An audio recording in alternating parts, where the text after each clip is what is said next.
মানে ধুনীয়াকৈ মিষ্টাৰ বৰদলৈদা ঘৰলৈ আহিলোঁ আৰু এনেকৈ ধুনীয়াকৈ চাহো খালোঁ। মানে কথাটো হ'ল এনেকুৱা, স্কুলৰ পৰা জাষ্ট আহি পাইছোঁ ৰাইজ, আৰু আহি পোৱাৰ পিছত এনেকৈ ধুনীয়াকৈ ভাত কেইটামান খাই কৰিলোঁ আৰু তাৰপিছত অলপ মানে শুই কৰিলোঁ।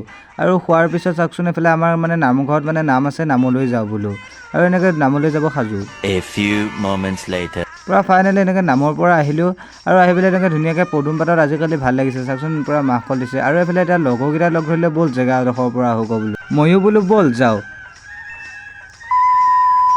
ফাইনেলি পালোঁ আহি, আৰু এনেকৈ অলপ সময় বহাৰ পিছত কাৰ ঘৰত আহিছোঁ গম পাইছেনে ৰাইজ, আপোনালোককতো দেখুৱাই দিবই লাগিব।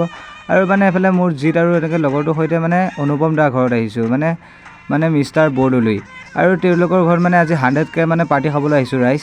আৰু চাওকচোন এইফালে ধুনীয়াকৈ বহিব দিলে, আৰু বহাৰ পিছতে আৰু ধুনীয়াকৈ চাহ এটা লৈ আহিলে, আৰু এনেকৈ ধুনীয়াকৈ গোটেইকেইটাই চাহ তাহ খাই কৰিলোঁ। আৰু আজি এনেকৈ পূৰা 100K হোৱা দেখি সকলোৰে লগত পূৰা ফোনত ব্যস্ত হৈ আছে, তথাপিও বহুতখিনি সময় দিলে, তো ধন্যবাদ আৰু আজিলৈ বাই বাই।